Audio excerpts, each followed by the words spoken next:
നമ്മുടെ കേരളത്തിന്, നമ്മുടെ നാടിന് മെഡിക്കൽ എത്തിക്സ് ഒന്നും ഇല്ലാതായിക്കൊണ്ടിരിക്കുകയാണെന്ന് എനിക്ക് കൃത്യമായിട്ട് അറിയാം.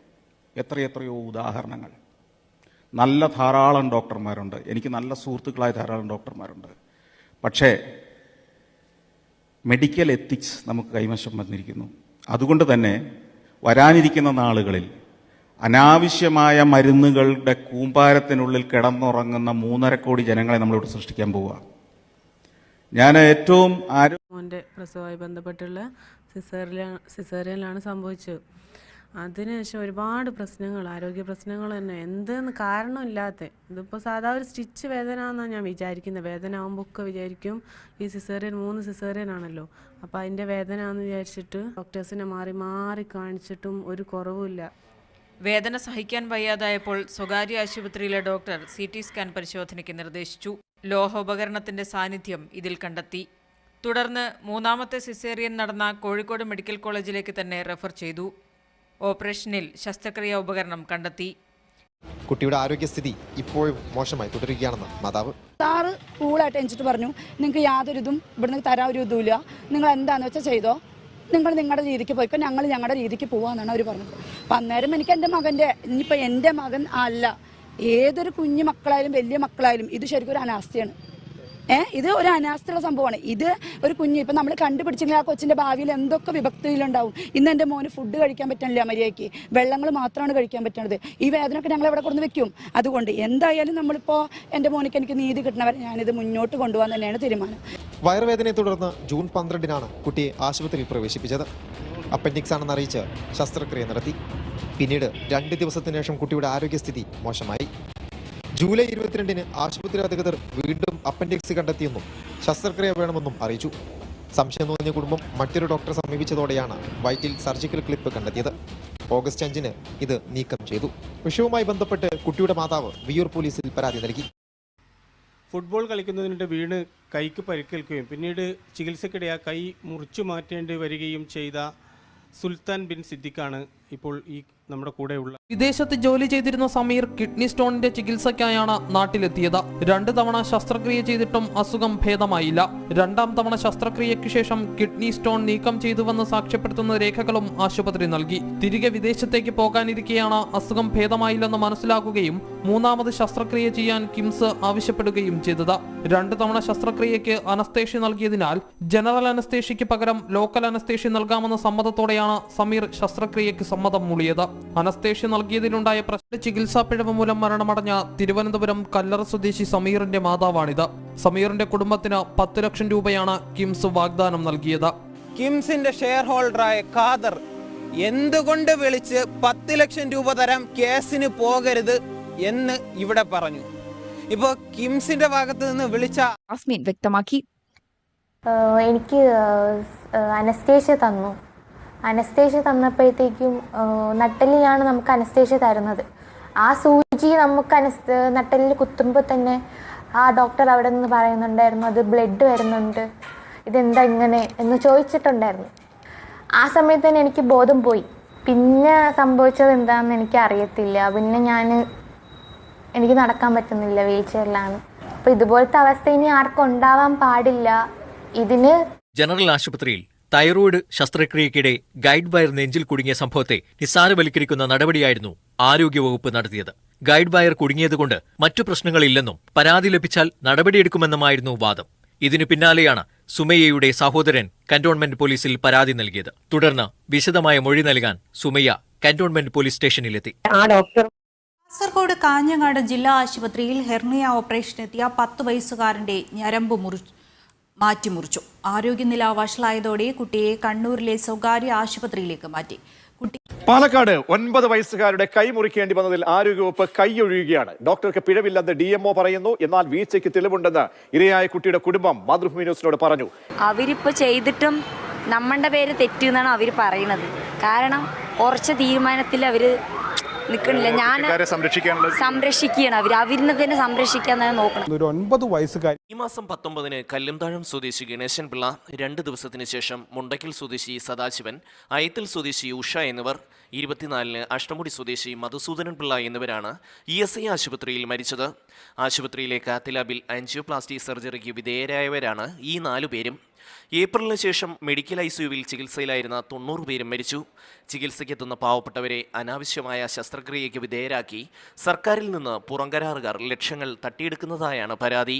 കൊള്ളലാഭം നേടാൻ യോഗ്യതയില്ലാത്ത ഡോക്ടർമാരെ ശസ്ത്രക്രിയയ്ക്ക് നിയോഗിക്കുന്നുവെന്നും രോഗികളുടെ ബന്ധുക്കൾ ആരോപിക്കുന്നു. ചെയ്ത് കഴിഞ്ഞിട്ടാ വന്ന് പറയുന്നത് ബ്ലോക്ക് ഉണ്ട്, അതുകൊണ്ട് ഒപ്പിട്ട് കൊടുക്കാനാ, ചെയ്ത് കഴിഞ്ഞതിന് ശേഷം വന്ന് പറഞ്ഞത്.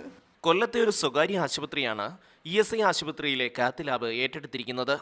ആരോപണങ്ങളെക്കുറിച്ച് സൂപ്രണ്ടിനോട് അന്വേഷിച്ചപ്പോൾ മറുപടി ഉണ്ടായില്ല.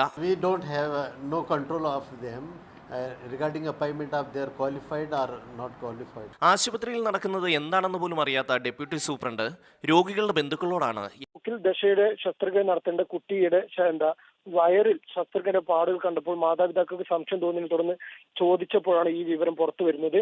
ഇതിനെ തുടർന്ന് ഇതേ ഡോക്ടർ ഈ കുട്ടിയെ വീണ്ടും ശസ്ത്രക്രിയയ്ക്ക് വിധേയമാക്കുകയും മൂക്കിൽ കൂടി ശസ്ത്രക്രിയ 1.5 വർഷം മുമ്പ് പനിക്ക് ചികിത്സ തേടിയ കുട്ടിക്ക് മരുന്നു മാറി നൽകിയതിനെ തുടർന്ന് കാഴ്ച നഷ്ടപ്പെട്ട സംഭവത്തിൽ ചൈൽഡ് ലൈനിൽ പരാതി നൽകിയ പിതാവിന് കഴിഞ്ഞ ദിവസമാണ് മർദ്ദനമേറ്റത്. പൊന്നാനി കമ്മാൻവളവ് സ്വദേശി അബ്ദുൽ ജബ്ബാറിന് ഗുരുതരമായ പരിക്കുകളോടെ പൊന്നാനി താലൂക്ക് ആശുപത്രിയിൽ പ്രവേശിപ്പിച്ചു. കുഞ്ഞിന് കമിഴ്ന്നു കിടക്കാൻ പോലും കഴിയുന്നില്ല. 1 വർഷത്തിനിടെ 5 ശസ്ത്രക്രിയകൾക്കാണ് താൻ വിധേയമായതെന്നും അനുശ്രീ. കഴിഞ്ഞ വർഷം പ്രഗ്നന്റ് ആയത് മുതൽ തന്നെ സൂരജ് ഡോക്ടറെ വീട്ടിലാണ് കാണിച്ചത്. അപ്പം എനിക്ക് യാതൊരുവിധ ശാരീരിക പ്രശ്നങ്ങളൊന്നും ഉണ്ടായിരുന്നില്ല. ചികിത്സാ പിഴവ് കാരണം കളമശ്ശേരി മെഡിക്കൽ കോളേജിൽ രോഗി മരിച്ചത് ആദ്യ സംഭവമല്ല. മുൻപും പലതവണ ആശുപത്രിക്കെതിരെ ആരോപണങ്ങൾ ഉണ്ടായിട്ടുണ്ട്. ചികിത്സാ പിഴവ് മൂലം മെഡിക്കൽ വിദ്യാർത്ഥി ഷംന മരിച്ച സംഭവത്തിൽ ഇതുവരെയും കുറ്റക്കാർക്കെതിരെ ഒരു നടപടി ഉണ്ടായിട്ടില്ല. എറണാകുളം സ്വദേശി ജെറിൻ മൈക്കിളിൻ്റെയും സമാനമായ മരണമായിരുന്നു. ജീവനക്കാർക്ക് ഉന്നത അധികാരികൾ സംരക്ഷണം ഒരുക്കുന്നു എന്നാണ് പലപ്പോഴും പരാതി ഉയരുന്നത്. മരിച്ചവരുടെ ബന്ധുക്കൾ ഇതേക്കുറിച്ച് ആരോപണങ്ങൾ ഉയർത്തിയിട്ടുമുണ്ട്. 2016 ജൂലൈയിലാണ് കളമശ്ശേരി മെഡിക്കൽ കോളേജിലെ മെഡിക്കൽ വിദ്യാർത്ഥിനി ഷംന തസ്ലിം ചികിത്സാ പിഴവിനെ തുടർന്ന് മരിക്കുന്നത്. പനിക്ക് ചികിത്സ തേടിയെത്തിയ ഷംന മരുന്നുമാറി കുത്തിവെച്ചതിനെ തുടർന്ന് ഹൃദയാഘാതം മൂലമാണ് മരിച്ചത്. തുടർന്ന് നടന്ന അന്വേഷണത്തിലും മെഡിക്കൽ ബോർഡിന്റെ വിലയിരുത്തലിലും ആശുപത്രിക്ക് വീഴ്ച പറ്റിയതായി സ്ഥിരീകരിച്ചിരുന്നു. കുറ്റക്കാർക്കെതിരെ നടപടിയൊന്നും ഉണ്ടായില്ല. മകൾക്ക് നീതി ലഭിക്കാൻ കോടതികൾ കയറിയിറങ്ങിയ ഷംനയുടെ പിതാവ് ഹൃദയാഘാതത്തെ തുടർന്ന് 2 വർഷം മുൻപ് മരിച്ചു. കേസ് ഇപ്പോഴും എങ്ങും എത്തിയിട്ടില്ല. അന്ന് ഉചിതമായ നടപടിയെടുത്തിരുന്നെങ്കിൽ ഇത്തരം സംഭവങ്ങൾ ആവർത്തിക്കില്ലായിരുന്നെന്ന് ഷംനയുടെ കുടുംബം പറയുന്നു. 3-4 അന്വേഷണങ്ങൾ നടന്നിരുന്നു. ക്രൈംബ്രാഞ്ചിൻ്റെതടക്കം എല്ലാ അന്വേഷണ കമ്മീഷനുകളും കുറ്റവാളികളെ കണ്ടെത്തിയതാണ്. അന്ന് കുറ്റക്കാരായവർക്കെതിരെ കർശനമായ നടപടികൾ സ്വീകരിച്ചിരുന്നുവെങ്കിൽ ഇത്തരം സംഭവങ്ങൾ അവിടെ ആവർത്തിക്കില്ലായിരുന്നു. എറണാകുളം എടത്തല സ്വദേശി ജെറിൻ മൈക്കിളിന്റേതും സമാനമായ മരണമായിരുന്നു. അപ്പൻഡൈറ്റിസ് രോഗബാധയെ തുടർന്ന് ചികിത്സയ്ക്കെത്തിയതായിരുന്നു ജെറിൻ. എന്നാൽ തൊട്ടടുത്ത ദിവസം തന്നെ മരിച്ചു. കൃത്യസമയത്ത് ചികിത്സ ലഭിക്കാതെയാണ് ജെറിൻ മരിച്ചത്. അവന് പെൻസിൽ ഇഞ്ചക്ഷൻ അലർജിയാണെന്ന് അറിഞ്ഞിട്ട് അവർ ടെസ്റ്റ് ഡോസ് കൊടുത്തിട്ട് 20 മിനിറ്റ് വെയിറ്റ് ചെയ്യാതെ അവർ വീണ്ടും ആ ഇഞ്ചക്ഷൻ കൊടുക്കുകയാണ് ചെയ്തത്. അതേപോലെ തന്നെ ഉച്ചയ്ക്ക് എന്തോ ഇഞ്ചക്ഷൻ മറന്നിട്ട് അതും കൂടെ ചേർത്ത് ഒരു 3 ഇഞ്ചക്ഷൻ ഒന്നിച്ച് വൈകിട്ട് 8 മണിക്ക് ഡ്യൂട്ടി നഴ്സ് കൊടുത്തു. ഈ ഇഞ്ചക്ഷൻ ചെന്നതിന് ശേഷം അവന് ഫിക്സ് മാറിയ വരികയും കയ്യിൽ നിന്ന് ഞൊരയും പതയൊക്കെ വരികയും കൈകാലുകളിട്ട് അടിക്കും. അങ്ങനെ 1 പ്രാവശ്യമായി 2 പ്രാവശ്യമായി നഴ്സുമാരെയും ഡോക്ടർമാരെയൊക്കെ വിളിച്ചിട്ട് അവർ വീഡിയോ കണ്ട് അവിടെ നിന്നതല്ലാതെ അവർ വന്ന് നോക്കുപോലും ചെയ്തിരുന്നു. ഒരു 10:30 കഴിഞ്ഞതിന് ശേഷം നമുക്ക് മെസ്സേജ് വന്നു, ജെറിൻ ഈസ് നോ മോർ എന്ന് പറഞ്ഞ് മരിച്ചുപോയി എന്ന് പറഞ്ഞിട്ട്. ആശുപത്രി അധികൃതരുടെ അനാസ്ഥയുടെ ഏറ്റവും ഒടുവിലത്തെ ഇരയാണ് ഫോർട്ട് കൊച്ചി സ്വദേശി ഹാരിസ്. ആദ്യത്തെ 2 മരണത്തിലും കൃത്യമായ നടപടി എടുത്തിരുന്നെങ്കിൽ ഒഴിവാക്കാമായിരുന്ന ഒന്ന്. 24 കൊച്ചി. നെയ്യാറ്റിൻകര ജനറൽ ആശുപത്രിയിൽ കുത്തിവയ്പ്പെടുത്തതിന് പിന്നാലെ അബോധാവസ്ഥയിലായ യുവതി മരിച്ച സംഭവത്തിലാണ് നടപടി വൈകുന്നത്. ആശുപത്രിയുടെ ഭാഗത്തു നിന്ന് മരണത്തിന് മുമ്പും ശേഷവും ഗുരുതര വീഴ്ചയുണ്ടായി എന്നാണ് കുടുംബത്തിന്റെ ആരോപണം. മരിച്ച കൃഷ്ണയുടെ ഭർത്താവ് ശരത്തിന്റെ പരാതിയിൽ ഒരു മനുഷ്യനാണ് ഹാഷിം. മാനന്തവാടി ഗവൺമെന്റ് മെഡിക്കൽ കോളേജിൽ വെരിക്കോസ് വെയിനുള്ള ശസ്ത്രക്രിയയാണ് എല്ലാം തകിടം മറിച്ചത്. വലതുകാലിൽ നിന്ന് തലച്ചോറിലേക്കുള്ള ഞരമ്പ് ഡോക്ടർമാർ മുറിച്ചുമാറ്റി. ഗുരുതരമായ ചികിത്സാ പിഴവ്. കാൽ മുറിക്കാതിരിക്കാൻ ഇടതുകാലിൽ നിന്ന് ഞരമ്പ് തുന്നിച്ചേർക്കാൻ 12 ശസ്ത്രക്രിയകൾ നടത്തിയെങ്കിലും ഫലമുണ്ടായില്ല. മുട്ടിന് താഴെ ചലനശേഷി പൂർണ്ണമായും നഷ്ടപ്പെട്ടിട്ട് ഇപ്പോൾ 2.5. ഏതായാലും അമേരിക്കയിലെ ഡോക്ടർമാരെക്കാൾ അല്പം കൂടെ മനുഷ്യത്വം കാണിക്കേണ്ടവരാണ് നമ്മുടെ നാട്ടിലെ ഡോക്ടർമാരെങ്കിലും പുറത്തു വന്നുകൊണ്ടിരിക്കുന്ന വാർത്തകൾ മരിക്കാൻ ഇടയില്ലാതിരുന്ന രോഗിയെ മരണത്തിലേക്ക് നയിച്ച് അവയവങ്ങൾ വിൽക്കുന്ന ഡോക്ടർമാരെ കുറിച്ച് നല്ലവനായ ഒരു അലോപ്പതി ഡോക്ടർ തന്നെയാണ് പുറത്ത് കാര്യങ്ങൾ വിട്ടതും കേസുമായി കോടതിയിൽ നടക്കുന്നതും. ജോസഫ് എന്ന് പറഞ്ഞൊരു സിനിമയുണ്ടായിരുന്നു. അവയവങ്ങൾ തട്ടിയെടുക്കാൻ വാഹനാപകടമുണ്ടാക്കി ആളെ പൊക്കിക്കൊണ്ടുപോയി മരണമുണ്ടാക്കി അവയവങ്ങൾ തട്ടിയെടുക്കുന്ന മരുന്ന് മാഫിയയുടെ, അവയവ മാഫിയയുടെ, അലോപ്പതി മാഫിയയുടെ കഥ പറഞ്ഞ സിനിമ. ആ സിനിമ നിർമ്മിച്ചത് 2 ഡോക്ടർമാരാണ്. 2 ഡോക്ടർമാരാണ്. അറിവ് നന്നായിട്ടില്ലാണ്ട് അനുഭവം മനസ്സ് മടുപ്പിച്ചത് കൊണ്ട് മാത്രമല്ലേ ആ ഡോക്ടർമാർ അങ്ങനെ ചെയ്യാൻ ഒരുമിട്ടിട്ടുണ്ടാകുക. ഏതായാലും ശിക്ഷയില്ലാത്ത കൊലപാതകങ്ങളില്ല എന്ന് പറഞ്ഞ കേസുകൾ ഉണ്ടായിട്ടുണ്ട്. നമ്മുടെ KPCC പ്രസിഡന്റ് സുധാകരൻ ഇവിടെ നാഡീഞരമ്പുകളുടെ അപൂർവ രോഗത്തിന്റെ ചികിത്സ തുടങ്ങിയെന്നോ പിന്നെ ഇവിടെ വേണ്ട എന്ന് പറഞ്ഞ് അമേരിക്ക പോയപ്പോൾ അങ്ങനെ ഒരു രോഗമില്ല എന്ന് റിപ്പോർട്ട് കിട്ടിയത് പത്രങ്ങളിലെല്ലാം നമ്മൾ വായിച്ചതാണ്. അതേപോലെ വയലാർ രവിയുടെ സഹധർമ്മിണിയായിരുന്ന യശശരീരയായ മേഴ്സി രവി 9 സർജറി ചെയ്തു. ആദ്യത്തെ ഒരു സർജറി ചെയ്തു, ശരിയായില്ല. രണ്ടാമത് ചെയ്തു, മൂന്നാമത് 9 സർജറി ചെയ്തു. ദുരിതം സഹിച്ചാണ് സാമൂഹ്യ പ്രവർത്തകയ്ക്ക് മരിക്കേണ്ടതായി വന്നത്. വളരെ കഴിവുകളുണ്ടായിരുന്ന ഒരു സ്ത്രീ. അവസാനം അവരെ രാജീവ് ഗാന്ധി മുൻകൈയെടുത്ത് വിദേശത്തയച്ചു. അവിടുത്തെ ഡോക്ടർ കൈകൂപ്പി വയലാർ രവിയോട് പറഞ്ഞു എന്നാണ് അദ്ദേഹം പറഞ്ഞിട്ടുള്ളത്, എൻ്റെ കൂട്ടത്തിലുള്ളവർ നിങ്ങളോട് മെഡിക്കൽ ക്രൈമാണ് ചെയ്തത്. ഈ 9 സർജറിയും ആവശ്യമില്ലാത്തതായിരുന്നു, ചെയ്യാൻ പാടില്ലാത്തതായിരുന്നു. ഒരു സർജറി ചെയ്ത തെറ്റു പരിഹരിക്കാനാണ് 9 സർജറി. ഇതുപോലെ എത്രയോ കഥകൾ നമ്മൾ കേൾക്കുന്നു. ഒരാശുപത്രിയിൽ ഭീകര രോഗമാണ്, ശസ്ത്രക്രിയ വേണം. അപ്പുറത്തെ ആശുപത്രി ചെന്നപ്പോൾ പരിചയമുള്ളവരടുത്ത് പോയപ്പോൾ ഒരു സർജറി. വഴികളിൽ മുഴുവനും ഫ്ലെക്സ് ബോർഡുകളാണ്. കിഡ്നി പോയ ഇന്ന വീട്ടിലെ ഇന്ന ആളെ രക്ഷിക്കാനായിട്ട് സംഭാവന ചെയ്യുക. കുമ്പളങ്ങിയിലെ സ്നേഹമോൾക്ക് കരളും വൃക്കയും മാറ്റിവയ്ക്കണം, 50 ലക്ഷം വേണം. എന്തിനാണ് 50 ലക്ഷം? ഓട്ടോറിക്ഷ ഡ്രൈവർ 10 കിലോമീറ്റർ വന്നിട്ട് 1500 രൂപ തരാൻ പറഞ്ഞാൽ കരണക്കുറ്റിട്ട് ഇടി വീഴില്ലേ? അവിടെ ചോദിക്കില്ല, എന്താണോ ഓട്ടോറിക്ഷയുടെ വില, തൻ്റെ കൂടെ വിലയാണോ എന്ന് ചോദിക്കും. പക്ഷേ കരള് മാറ്റി വെക്കാൻ 30 ലക്ഷമെന്നും വൃക്ക മാറ്റി വയ്ക്കാൻ 10 ലക്ഷം എന്ന് പറയുമ്പോൾ ആർക്കും ചോദ്യമില്ല, മിണ്ടാട്ടോ ഇല്ല, കൊടുക്കുകയാണ് പണയം വെച്ചിട്ട്. എന്താണ് ആശുപത്രികളുടെ ചെലവ്? ആരെങ്കിലും അറസ്റ്റ് ചെയ്ത് പിടിച്ചുകൊണ്ടുപോയാൽ അവരുടെ കരളെടുത്തല്ലേ മാറ്റി തരണത്, ആശുപത്രിക്കാരുടെ കരളല്ലല്ലോ തരണത്. 1 ലക്ഷം രൂപ ചെലവ് വരാത്തിടത്താണ് 30 ലക്ഷം രൂപ കൊള്ളയടിക്കുന്ന ഭീകരത. തിരുമേനി ഇവിടെ ഇരിപ്പുണ്ട്. ഞങ്ങളുടെ പള്ളിയിലെ അച്ഛന്മാരുടെ, ബിഷപ്പുമാരുടെ സ്ഥാപനങ്ങളായാലും ആത്മീയാചാര്യന്മാരുടെ വാസ്തവം. ആ കാലത്ത് ഒരു കൊല്ലത്തിൽ 1000-ഓളം രോഗികളെടുത്ത് ആൻജിയോപ്ലാസ്റ്റിയോ ബൈപ്പാസ് സർജറി വേണമെന്ന് ഞാൻ നിർദ്ദേശിക്കുമായിരുന്നു. അതിൽ പകുതി പേര് നിർദ്ദേശിച്ചാൽ ഉടനെ തന്നെ പോവും. പകുതി പേര് പറയും, സാറേ പൈസയില്ല, ഇല്ലെങ്കിൽ എനിക്ക് ഓപ്പറേഷൻ വേണ്ട, സാർ എന്തെങ്കിലും എഴുതി തന്നാൽ മതി, സാറ് പറഞ്ഞതുപോലെ ഞാൻ നിന്നോളാൻ പറഞ്ഞിട്ട്. അങ്ങനെ ഒരു 25 കൊല്ലം കഴിഞ്ഞപ്പോൾ രോഗികളുടെ സ്ഥിതി എന്താണെന്ന് പരിശോധിച്ച് നോക്കിയപ്പോൾ എനിക്ക് മനസ്സിലായി, ഞാൻ പറഞ്ഞ ഉടനെ ഓപ്പറേഷനിൽ പോയതിൽ ഭൂരിപക്ഷ ആളുകളും മരണപ്പെട്ടിരിക്കുന്നു. എന്തെങ്കിലും എഴുതി തന്നാൽ മതി എന്ന് പറഞ്ഞ് മരുന്ന് കഴിച്ചുകൊണ്ടിരുന്ന ആളുകളിൽ ഭൂരിപക്ഷ ആളുകളും ജീവിച്ചിരിക്കുന്നു. അതേസമയത്ത് വിദേശത്തുനിന്നുള്ള പല ഗവേഷണ ഫലങ്ങളും ഇത് തന്നെയാണ് കാണിച്ചത്.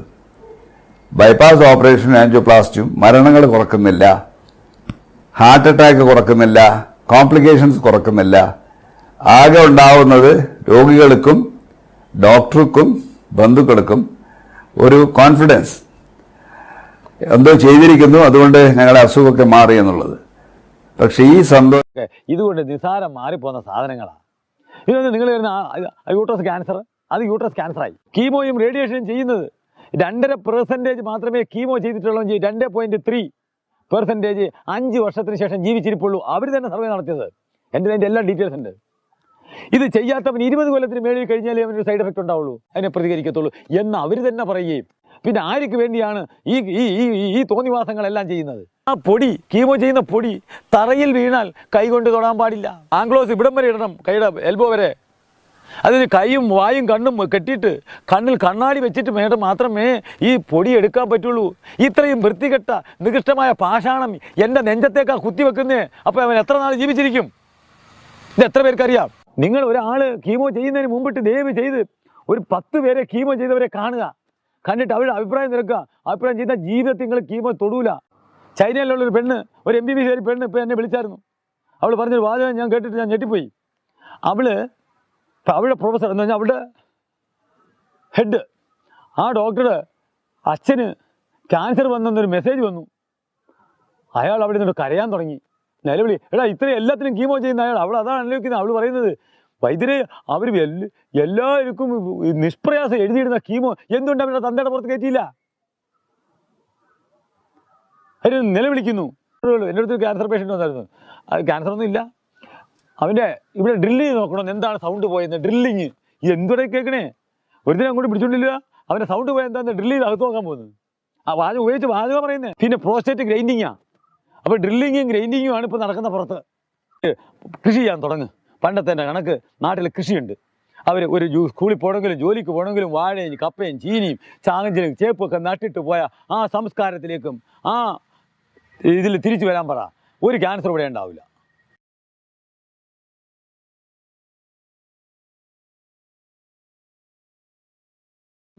ഒരു 2 മാസം പോലും അല്ല എൻ്റെ വീട്ടിൽ ഒരു പെൺകുട്ടി വന്നായിരുന്നു, ഒരു നേഴ്സാണ്, BSc നേഴ്സ്. കോട്ടയത്ത് നിന്ന് കൊണ്ടുവന്നിട്ട് ഒരു കാലയിലൊരു ആണി ഓപ്പറേഷൻ ചെയ്തിട്ട് ഒരാഴ്ച കഴിഞ്ഞപ്പോൾ പഴുത്ത്. എറണാകുളത്ത് കൊണ്ട് ചെന്നപ്പം അവർ പറഞ്ഞ്, അവിടുത്തെ ഒരു ഡോക്ടർ പറഞ്ഞത്, ഇത് ഭയങ്കര പ്രശ്നമാണ്, ലിസിയിൽ പ്രശ്നമാണ്, ആണി കാല് പഴുത്തിരിക്കുകയാണ്, മേലോട്ട് പഴിക്കുന്നതിന് മുമ്പിട്ട് അവിടെ വെച്ച് മുറിച്ച് കളയാമെന്ന് കാല്. ആ കുട്ടി പറഞ്ഞു, ഞാൻ മുറിക്കത്തില്ല. കൊച്ചു നിലവിളിയും പണി ചാപ്പാട് കഴിക്കുന്നില്ല, ഒന്നും കഴിക്കുന്നില്ല. ആരാണ്ട് പറഞ്ഞ് എൻ്റെ അടുത്ത് വന്നു, ഒരു ശകലം ചുണ്ണാമ്പും ശകലം നമ്മുടെ കോപ്പർ സൾഫേറ്റ് തുരിശും ഒരു ശകലം സോഡ അലക്കുകാരവും കൂടെ അതിനകത്തോട്ട് വെച്ച് ആ കുഴിക്കകത്തോട്ട് വെച്ചിട്ട് 2 തുള്ളി നാരങ്ങ നീര് പിഴിഞ്ഞു വെച്ചപ്പോൾ ആണിഞ്ഞു പോരുന്ന്. 3 ദിവസം കഴിഞ്ഞപ്പോൾ സാധനം ഉറങ്ങി. ഇത്രയും നിസാര സാധനങ്ങൾക്ക് അപ്പോൾ എന്ത് സംഭവിച്ച നമ്മുടെ ആമാണ്ടം കീറിയാലും ശരി കൊള്ളാം, ലെവൻ ഇത് ഒരു മുറിപ്പ് മുറിച്ചാലേ കാശ് എടുത്ത്, ഒരു ഓപ്പറേഷൻ ചെയ്താലല്ലേ കാശുണ്ടാക്കാൻ പറ്റുള്ളൂ. ആ പരുവത്തിലാണ് ചെന്ന് നിൽക്കുന്നത്. ഒരു കാരണവശാലും ക്യാൻസർ എന്ന് പറയുന്ന സാധനത്തെപ്പറ്റി അറിഞ്ഞ് ആദ്യം വേണ്ടുന്ന ക്യാൻസർ എന്ന് പറഞ്ഞാൽ ഉടനെ അവിടെ നിന്ന് ഇറങ്ങിയിട്ട് അതിനെപ്പറ്റി പഠിക്കുക. ഇതെന്താണ് സംഭവം? ആയുർവേദത്തിൽ പാരമ്പര്യ വൈദ്യത്തിൽ